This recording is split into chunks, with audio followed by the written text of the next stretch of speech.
Bien, jóvenes, buenas tardes. Vamos a iniciar nuestra sesión y bueno, vamos a hablar hoy día del tema de las cuentas nacionales y los indicadores económicos. Bueno, cuando hablamos de las cuentas nacionales nos referimos a los registros de la actividad económica en su conjunto. No se ha visto ya a nivel global.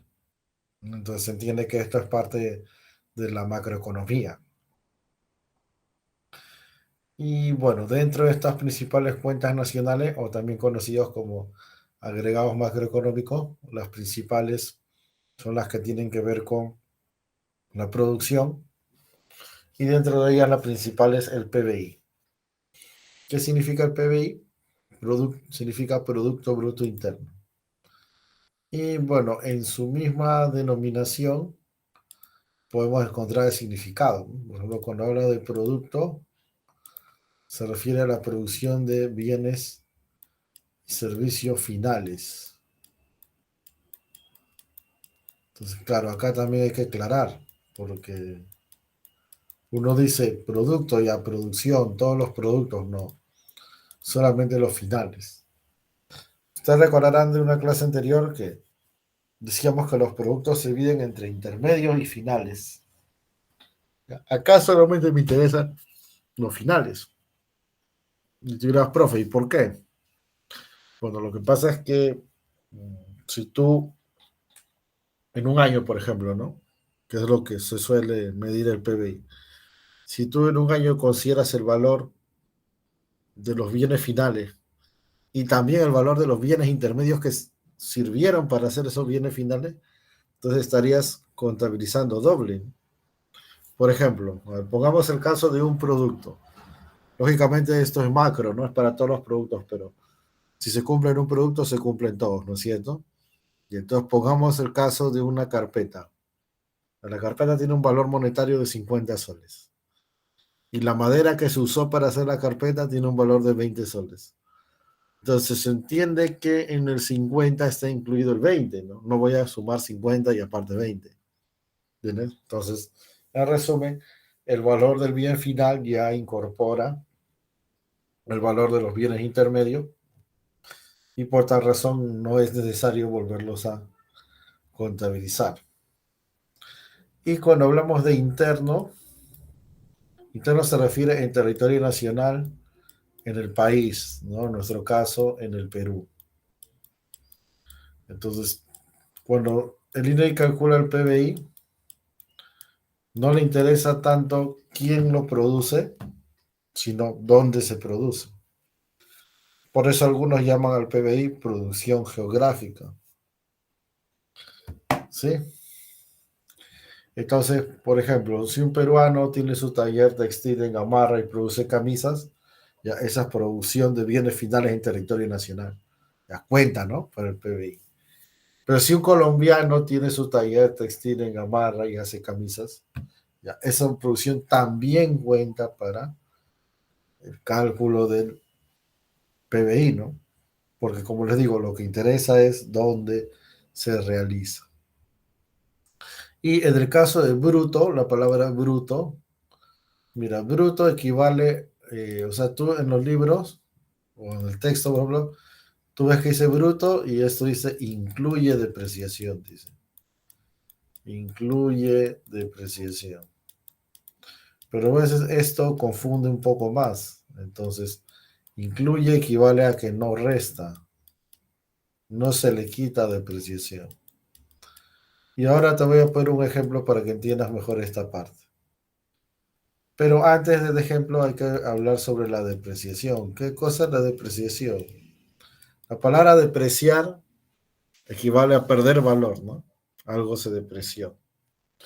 La cuestión es por qué se deprecia, en este caso los bienes, ¿no? ¿Por qué los bienes se deprecian? Y bueno, básicamente se deprecian por el uso. A veces también por temas tecnológicos, ¿no? Hay una depreciación y digamos por esa razón, ¿no? Que digamos, quedan desfasados, pero básicamente se deprecian por el uso. Entonces, si yo, por ejemplo, tomo la carpeta, ¿no? El mismo ejemplo de hace un rato. Yo tomo una carpeta. Supongamos que esta carpeta se elaboró y se vendió el 1 de enero. Y ahí el valor es 50, dijimos, ¿no? Ahora, esta carpeta el 31 de diciembre de ese año, lógicamente vale menos, ¿no? Porque por el uso, supongamos que vale 40. Ya, 40. Y obviamente 10 soles sería el valor que perdió, ¿no? 10 soles sería la depreciación. Entonces, mira, si esto es así, pregunta, ¿qué valor debería considerar en este pequeño ejemplito? ¿Qué valor debería considerarse a la hora de calcular el PBI? Yo quiero incluir el valor de este bien final que es la carpeta, valor monetario, ¿no? Entonces, ¿qué valor debería considerar? ¿50 o 40? A ver, ¿qué dicen ustedes?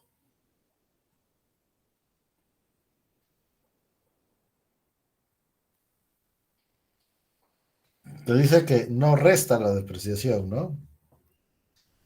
Entonces debería ser 50, pues, ¿no? O sea, uno piensa, digamos, tu, diríamos, una idea básica sería allá, como perdió valor, entonces pone 40, ¿no? Pero realmente vamos a considerar 50. Entonces, decir que vamos a considerar 50 equivale a decir que no restamos la depreciación, o también equivale a decir de que se va a considerar los valores de mercado, ¿no? Por eso es que cuando ya vemos la definición total, juntamos todo esto, ¿no? Y nos dice, es el valor de mercado, o sea, 50, ¿no? De los bienes y servicios finales, ya sabes por qué finales, producidos durante un periodo determinado, generalmente un año, por factores de producción residentes en el país, o sea, que están en territorio nacional. Para el cálculo del PBI se utilizan los tres métodos siguientes. ¿Cuáles son? Método de la producción, método del gasto y método del ingreso. De estos tres métodos vamos a empezar con el segundo, que es el método del gasto. Y bueno, realmente cada método busca resolver una pregunta. En este caso, el método del gasto, la pregunta sería, ¿no? Te dice, ¿en qué se utiliza los productos o en qué se gasta, ¿no? Justamente por eso se llama método del gasto. ¿En qué se usa, en qué se gasta la producción? Porque claro, si todo esto fuera imagínate que este círculo, esta torta, diríamos, representa el PBI, a la producción.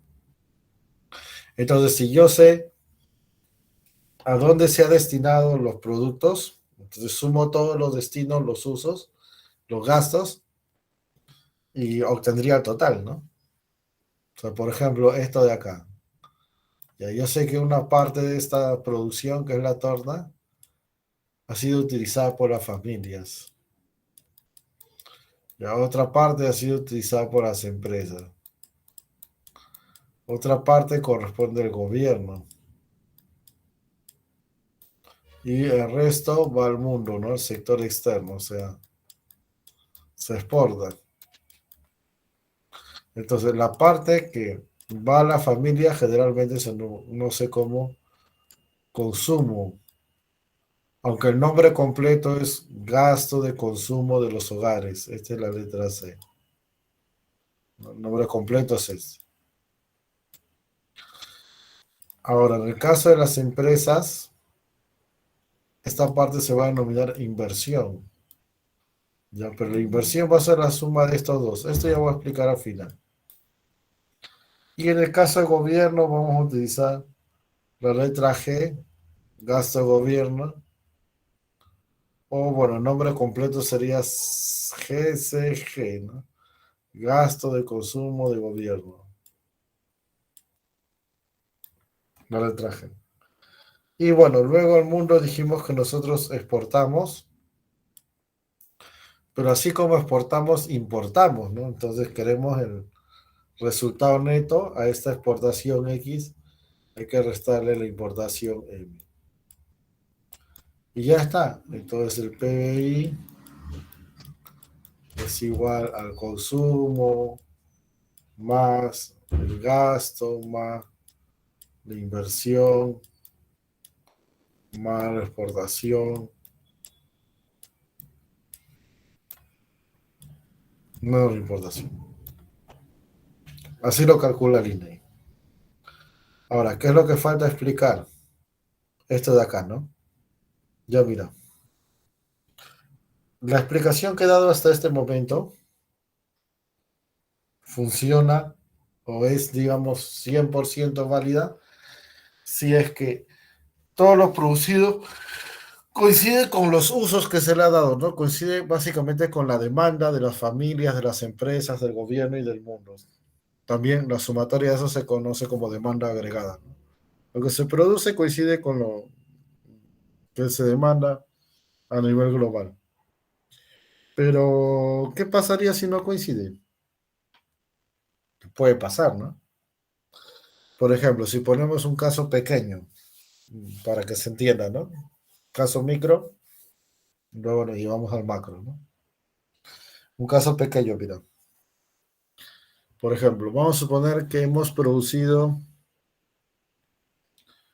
yo tengo digamos, un taller de zapatería, ¿no? Taller y comercializadora.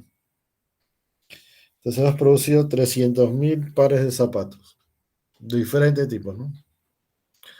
Entonces, supongamos que ya parte de esos productos los han adquirido las familias para su uso personal. También los han adquirido las empresas, de repente para sus trabajadores compran zapatos. El gobierno compra zapatos también para los niños de la escuela pública. Y también hemos exportado, ¿no? Entonces, ya le hemos dado todos los usos posibles, pero a pesar de eso, me sobran 50.000 pares de zapatos. De los 300.000 producidos, me sobran 50.000. Entonces, 50.000 no cuadran porque no se les ha destinado a nada, ¿no es cierto? Ya, pero más allá del tema del PBI y todo esto, ¿qué harían ustedes con esa excedente? ¿Qué haces si en tu negocio te sobra mercadería? ¿Qué haces? ¿La vas a quemar para que cuadren los números? ¿O qué harías?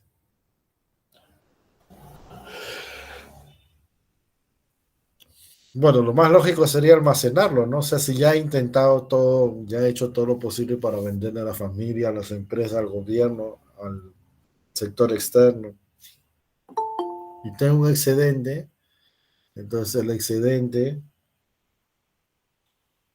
lo guardaría, ¿no? Ahora, supongamos que al siguiente año ocurra al revés. Al siguiente año, digamos, la demanda agregada, la demanda de familia, empresa, gobierno y el mundo son 350.000 unidades, o pares, perdón, ¿no? 350.000 pares. Y nosotros hemos vuelto a hacer 300.000. Entonces, en este caso, ya no está sobrando, sino más bien está faltando. ¿Qué se haría? Se utilizaría la producción sobrante del año anterior. Y así sucesivamente, ¿no? ¿Se da otra idea? Entonces, en conclusión, para cuadrar ese número, tú tienes que tener una cuenta donde registrar cómo varía tu almacén, cómo varía tu inventario, cómo varían tus existencias, ¿no? También se le llama existencia a esto, ¿no?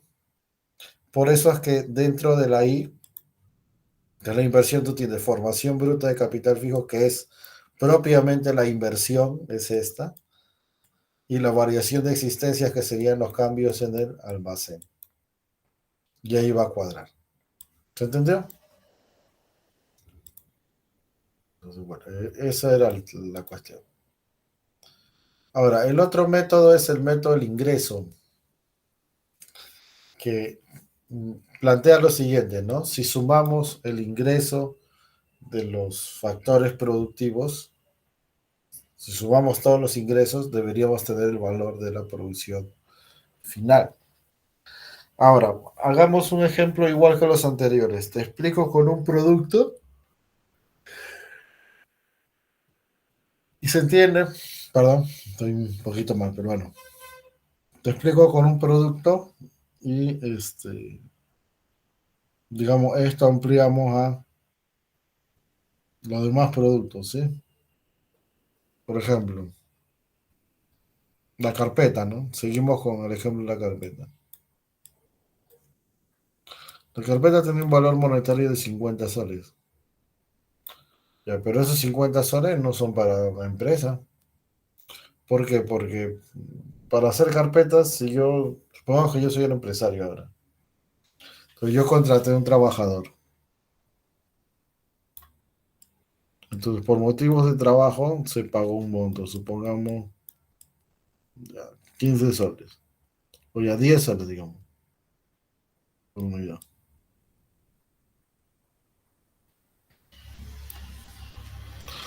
Luego, para hacer la carpeta, yo necesité un serrucho, una lija, pintura, o sea, insumos, materias primas, herramientas y equipos, todo lo que es capital.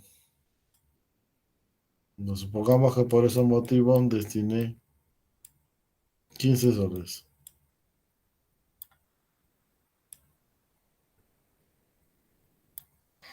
Ahora, de lo demás, una parte corresponde al gobierno, porque hay que pagar impuestos, y lo demás,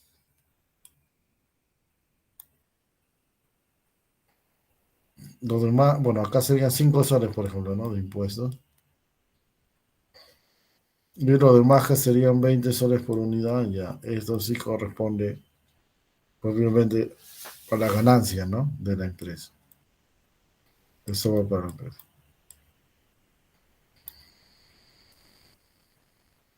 Entonces tú sumas esto, que es el pago a los factores de producción. ¿Cuánto te da? Te da 50, pues, ¿no? Y 50 es justamente el valor del bien final. Entonces, justamente el valor del bien final es la sumatoria del pago a los factores. Ya, eso se ha hecho en este ejemplo para un producto. Ahora, ¿cómo sería para todos los productos? Sumarías todas las remuneraciones por motivos de trabajo, que va a ser la letra R. Sumarías todos los pagos al factor capital, que va a ser el consumo de capital fijo, que ahora explico qué cosa es. Sería todo el cobro de impuestos, que bueno, igual se llamaría impuestos, solo que ya no de por un producto, sino de toda la economía. Y en el caso de la empresa, eso, cuando tú sumas todas las ganancias empresariales, eso se denomina excedente de explotación.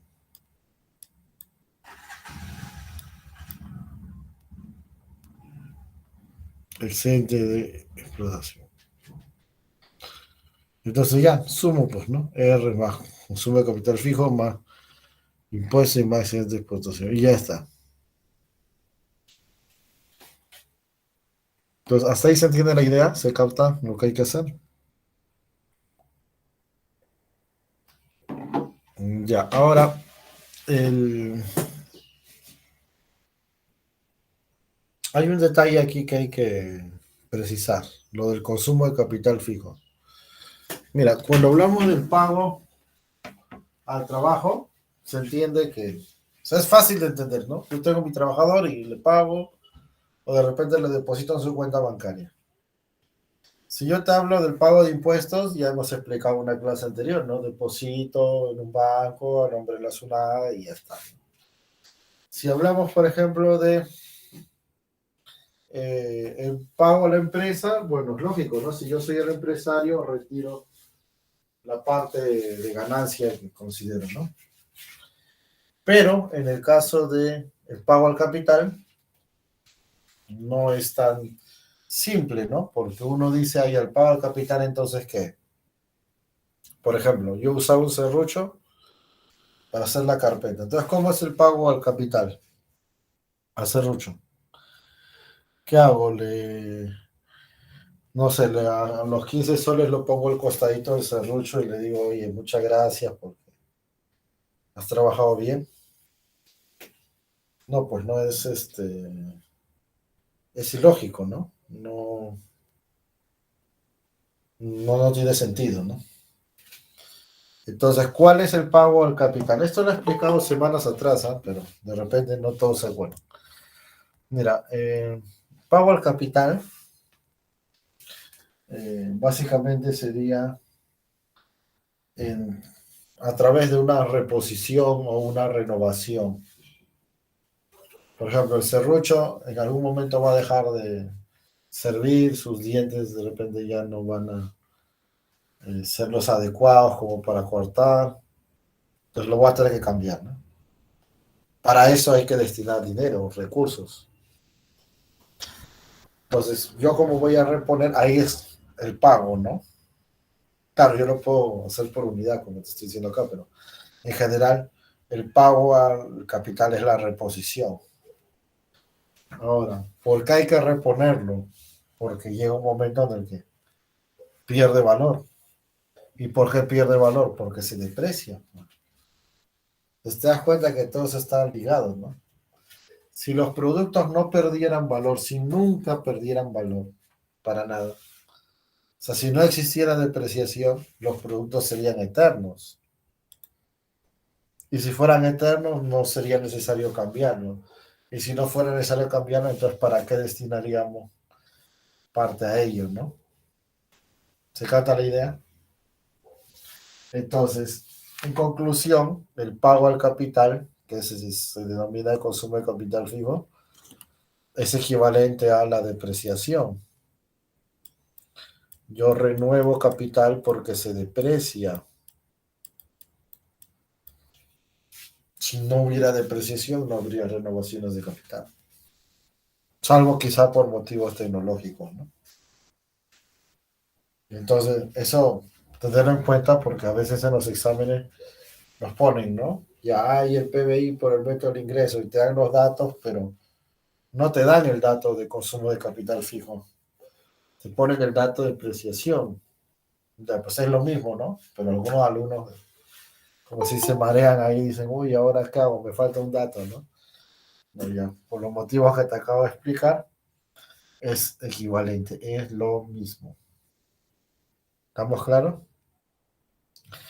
Y bueno, finalmente vamos a hablar del método de la producción.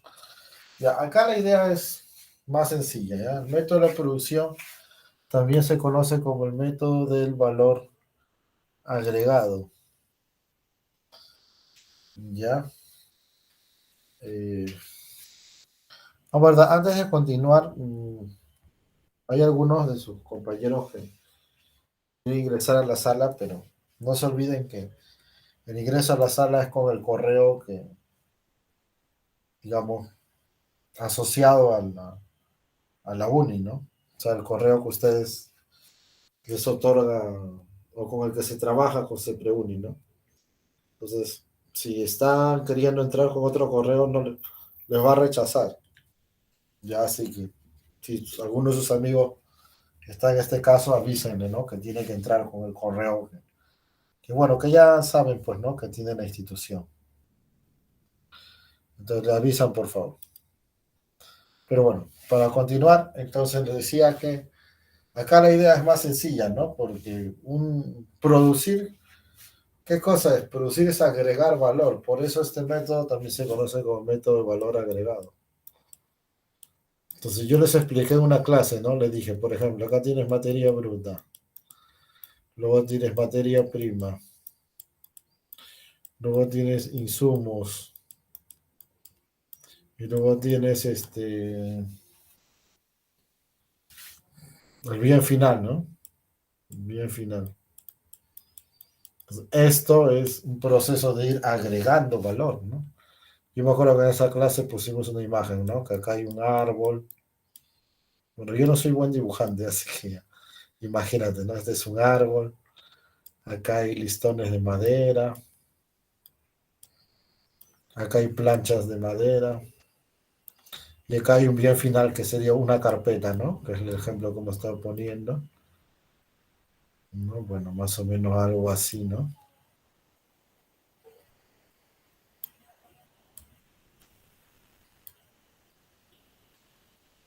Bueno, como te digo, la verdad yo no soy muy buen dibujante, pero imagínate que eso que está al final es una carpeta, ¿ya? O una así.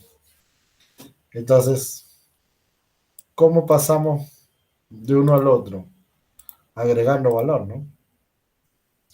Si yo tengo el árbol, claro, no todo el árbol, ¿no? Sino la parte, estaba haciendo el ejemplo para un producto, ¿no? Entonces, aquí hay una parte del árbol que lo cortamos y lo transformamos en listones de madera. Entonces, aquí se le agregó valor. El trabajo, la transformación le agregó valor. Esto de repente tenía un valor de 10, o sea, no todo el árbol, ¿no? Sino la parte que vamos a usar.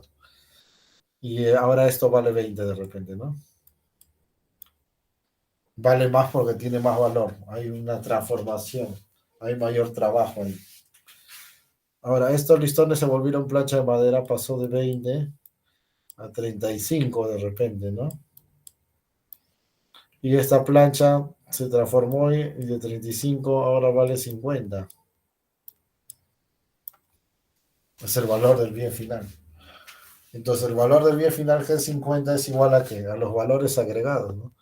Esto empezó en 10, luego se agregó 10 más, luego se agregó 15 más y luego se agregó 15 más, ¿no?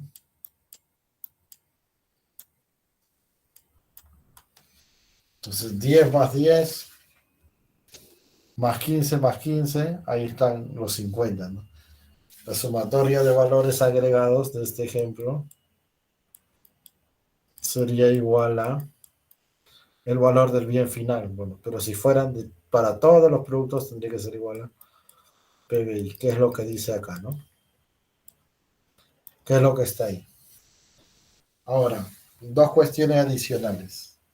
Cuando el INEI calcula esto, ya no lo hace por producto, pues, sino que lo hace por sector. Entonces suma los valores agregados de los sectores que existen en la economía peruana.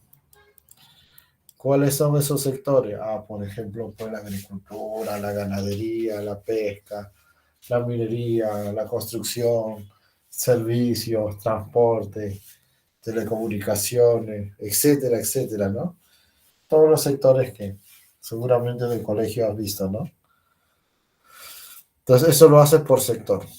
Y lo otro es que, si te das cuenta en este proceso de acumular valor, no está el Estado, porque efectivamente el Estado no le agrega valor.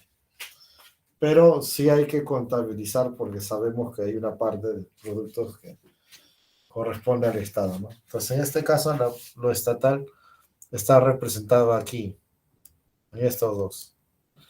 IP es impuesto a la producción o a los productos. Y DM es derechos de la importación, derechos de importación. Es como los aranceles, por ejemplo, ¿no?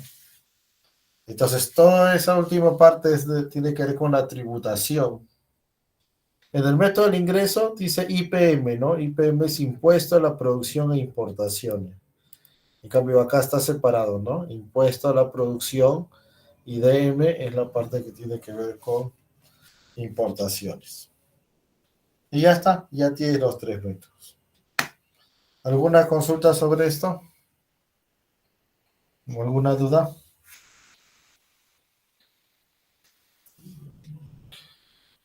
Bien, vamos a hablar ahora sobre el cálculo del PBI, ¿no? Hay dos. O sea, una vez que tú ya tienes el número, ¿no? Entonces, se supone que ese número lo tendremos que expresar en valores monetarios, ¿no es cierto?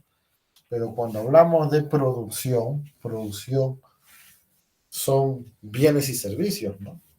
Entonces, en general, ¿qué es lo que se hace? ¿Qué es lo que hace? En estos tres casos, ¿qué es lo que has hecho? Ya, yo quiero hallar PBI, decíamos. Entonces, a las cantidades, les multiplico por el precio, ¿no?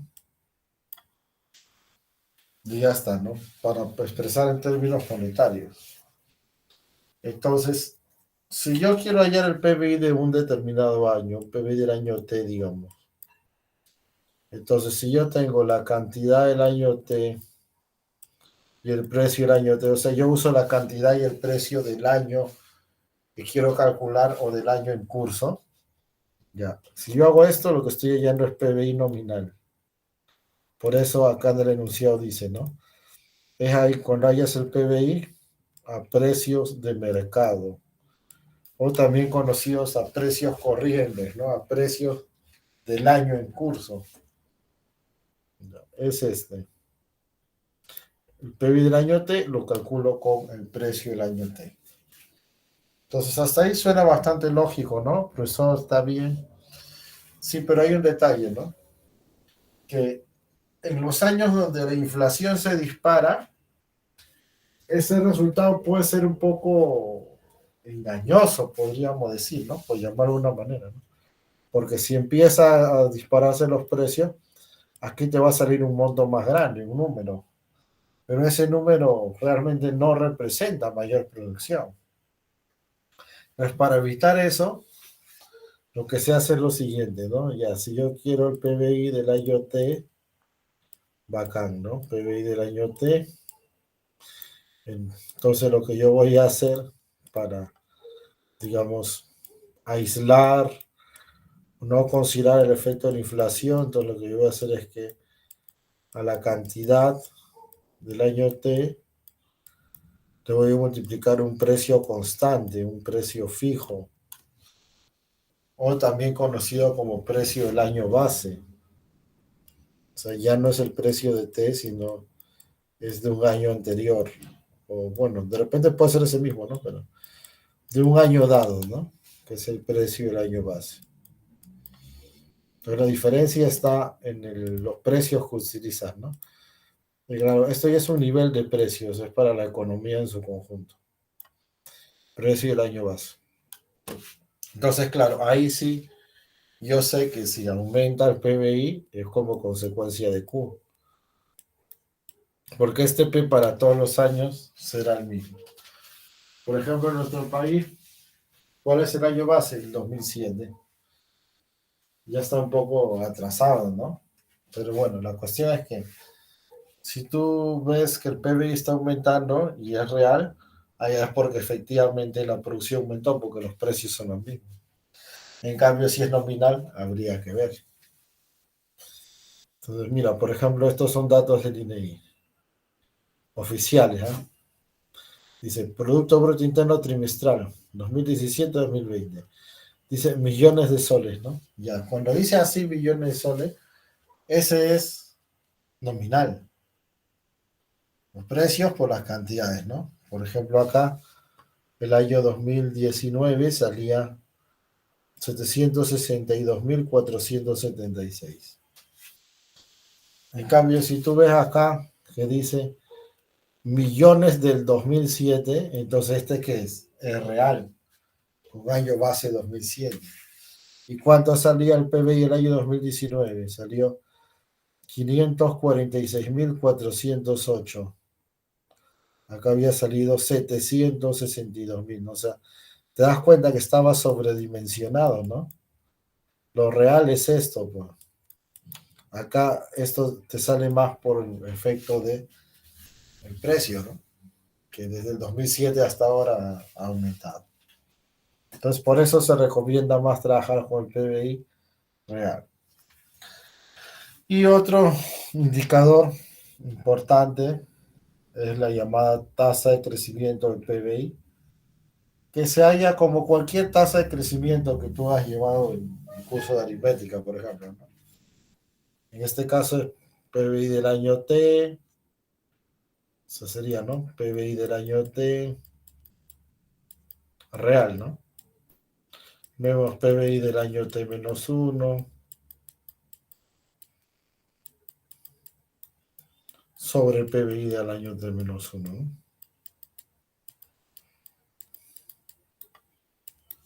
Y esto por 100%, ¿no? Ahí ese sí no le falta su por ciento. Claro, cuando simplificas te sale esto que está ahí, ¿no? Pero es lo mismo. Entonces, cuando tú escuchas, ¿no? A veces dicen el PBI creció 3%, ya es respecto al año anterior. Siempre es respecto al año anterior o a un periodo anterior, ¿no? Bueno, anual, cuando es anual sobre todo, ¿no? Y en nuestro caso, el Perú ha crecido 20 años hasta que llegó la crisis por motivos del COVID 2020. Bueno, acá ustedes tienen el gráfico para que lo vean con más detalle. Entonces, puede ser que sea más alto o más bajo, ojo, pero mientras salga positivo hay crecimiento. Digo, mayor ritmo, menor ritmo, pero hay crecimiento. Pero cuando ya esto te sale negativo, como fue en nuestro caso, menos 11,12%, ahí ya no podemos hablar de crecimiento, ¿no? Ahí es lo contrario. Ahí hablamos más bien de recesión. ¿Te acuerdas que la semana pasada explicaba un poco sobre los ciclos económicos? Ya es eso, ¿no? Cuando cae, ya es negativo. Y bueno, hemos explicado básicamente todo el PBI, pero también hay otra forma de medir la producción que se llama PNB. ¿Qué significa PNB? Producto Nacional Bruto. Entonces, producto ya sabemos por qué es, ¿no? Bienes y servicios finales. Bruto ya sabemos por qué es, o sea que incluye la depreciación, no la resta, no la quita. Entonces, ¿dónde está la diferencia? Ah, la diferencia está en la palabra nacional. El otro decía interno, ¿no? Entonces, interno significaba en el país, ¿no? Dentro del territorio nacional. Lo que importaba era dónde se produce. En cambio, acá, cuando dice nacional, lo que interesa es quién lo produce. Más que dónde importa quién. O sea, importa que el factor de producción sea nacional, o sea peruano. Que la empresa o el trabajador sean nacionales. Y no interesa si están en Perú o en el resto del mundo. Por eso es que, mira, si recordamos un poquito lo que estuve explicando. Supongamos que este círculo rojo representa el Perú y por ende los asteriscos rojitos serán los peruanos. Peruanos que producen en Perú, tienen empresa, tienen negocio o son trabajadores. Producen. Ahora, también en el Perú hay extranjeros como estas estrellitas o asteriscos celestes, ¿no es cierto? Y mientras todos producimos en Perú, PBI. Ahora, este es el extranjero, ¿no es cierto? Y en el extranjero también hay peruanos. O sea, esas estrellitas rojas también están por acá.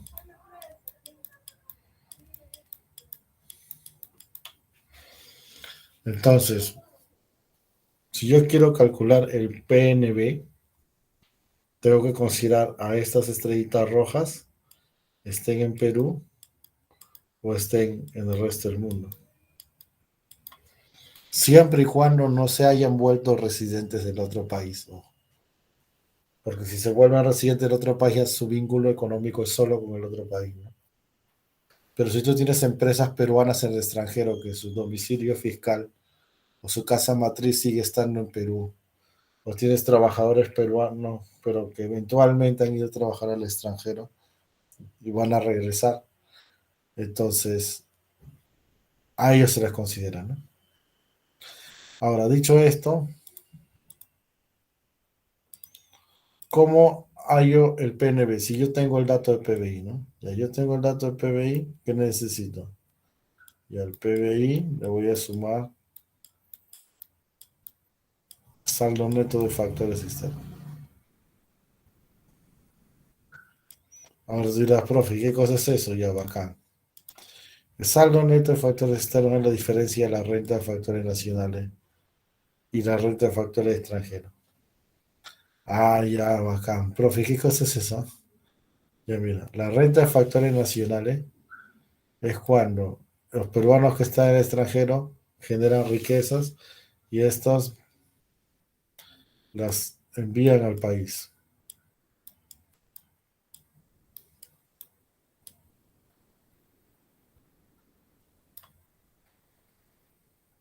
¿Sí? Ahora, la renta de factores extranjeros, ¿qué cosa es? Es lo contrario. Es cuando los extranjeros, a ver un momento, ya. Es cuando la renta de factores nacionales es los nacionales que las rentas las traen al Perú, ¿no? La renta de factores extranjeros es lo contrario, es cuando los extranjeros envían las rentas a su país de origen por motivos de trabajo, de empresa. Entonces, entonces eso es, ¿no? La renta de factores nacionales y la renta de factores extranjeros. Ahora, en un país como el nuestro, obviamente, y ustedes pueden comprobar esto con los datos del INEI, pero lamentablemente para nosotros y para los países atrasados, la renta de factores nacionales es menor a la renta de factores extranjeros. O sea, tenemos menos factores afuera que los extranjeros en el Perú. Ahora tú miras, profe, pero hay un montón de peruanos que trabajan en el mundo, sí, pues. Pero una sola empresa como Ripley, que es chilena, que está en Perú, pues tiene más ganancias, creo, que todos los peruanos que están en España. ¿Entiendes? Entonces, no se trata solo de las cantidades de gente o de empresas, sino de la cantidad que generan, del dinero que mueven. Entonces, para nosotros la renta de factor nacional, repito, es menor a la extranjera. Entonces, si esto es así, el saldo neto de factores sale negativo.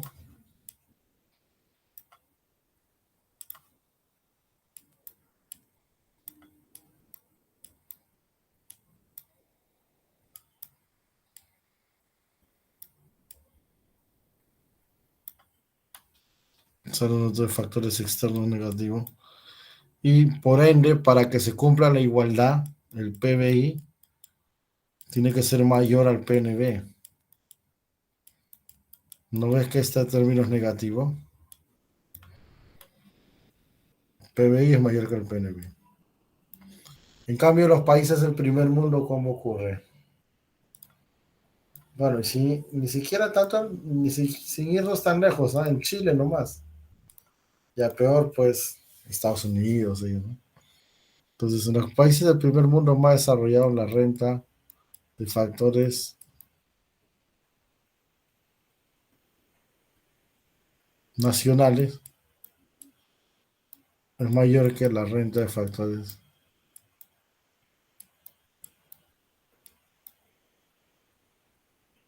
extranjeros, ¿no? Entonces cambia todo porque el saldo neto de factores externos pasa a ser positivo y el PBI,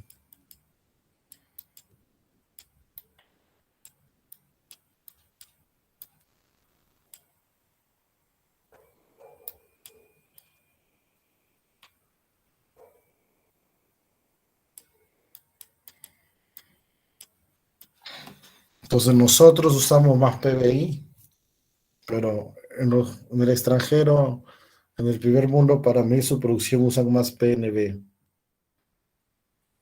porque en cierto modo es un poco más transparente, ¿no? O sea, te muestra lo que realmente hace tu gente, tus empresas. El PBI está entreverado entre lo que hacemos nosotros y lo que producen los extranjeros. Entonces, es una crítica. Pero obviamente cada uno quiere mostrar su número más grande, entonces por eso es que acá el número más principal es para la producción PBI, pero en otros países PNB. Profe, y además sí, pero los otros son facilitos, ¿ah? Por ejemplo, Producto Nacional Neto. Mira, acá te voy a dar una pista para los casos en adelante, o sea, para todos los casos que tú tengas. De repente te viene alguno que no te acuerdas. Entonces dices, por ejemplo, ¿no? Mm, dice, no sé, yo leo, por ejemplo, que dice ahorro nacional bruto. Entonces, uy, eso no me he enseñado. O ahorro nacional neto, vuelvo a lo bruto. Uy, eso no sé. Pero mira, todo lo que está como bruto, le restas la depreciación.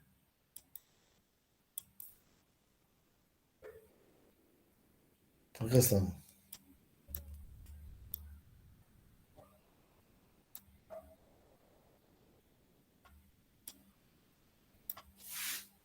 Entonces, bruto, por uno acá, tengo Producto Nacional Bruto, le resto la depreciación y tengo Producto Nacional Neto. Ahora, si más bien yo tuviera el neto y lo quiero volver bruto, ¿qué hago? Sumo la depreciación o consumo de capital fijo. Pero es así de simple, sumar o restar dependiendo del caso. En este caso será restar. Y ya tengo el Producto Nacional Neto. Ahora, esto es lo más común, o sea, es lo que generalmente te va a venir. Pero hay otros, ¿no? Por ejemplo, el Producto Nacional Disponible. Y el Producto Nacional Disponible es el Producto Nacional Neto, pero sumándole o restándole, dependiendo del caso, el saldo de transferencias corrientes. Ya, ¿y qué es el saldo de transferencias corrientes? La diferencia entre el- las transferencias corrientes pasivas y las transferencias corrientes activas. Ya, ¿qué cosas son transferencias? Es, por ejemplo, cuando entra o sale dinero, pero no ha habido un producto que se intercambie. Por ejemplo, llegan donaciones acá, al Perú.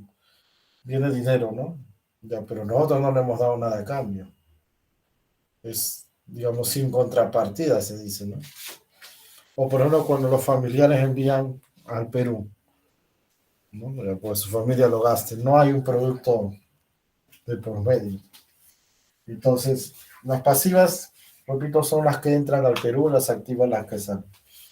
Y eso te da el saldo de transferencias corrientes, que en nuestro caso sí, hasta el día de hoy es positivo porque llega más de lo que se va, ¿no? Por ejemplo, decíamos, ¿no? De los peruanos que mandan de sus familiares, pero también,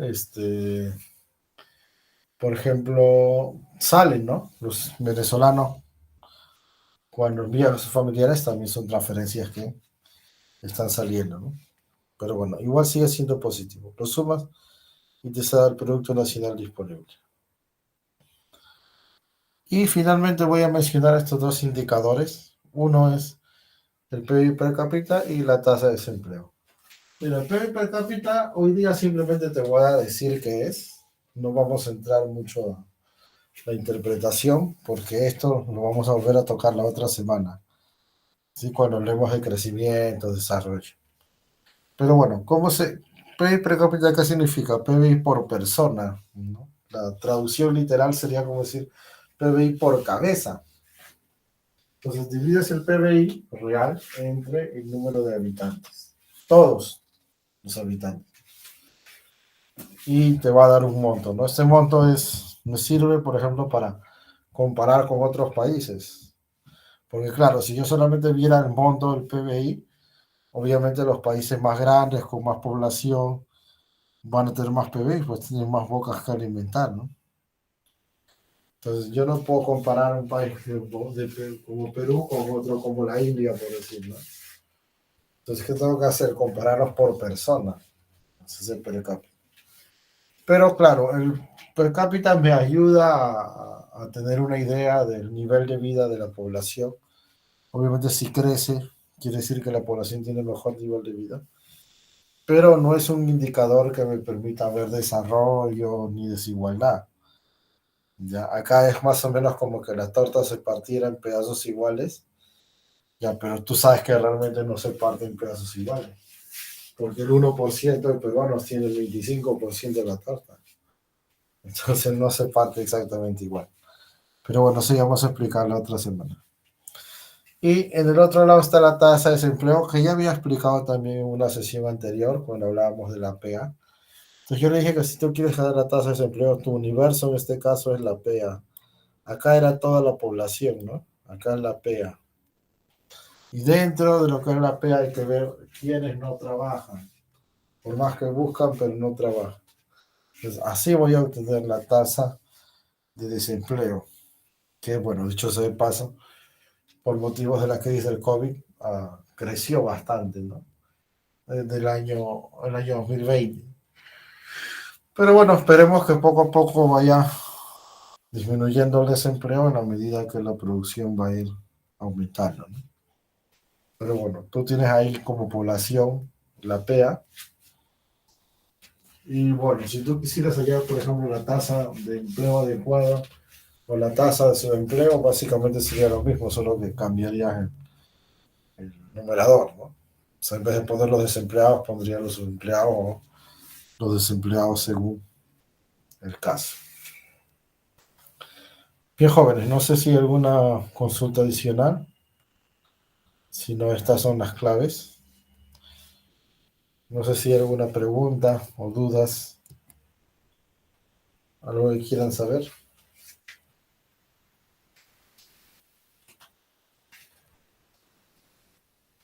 Bueno, entonces, si no hay preguntas, eso sería todo por hoy.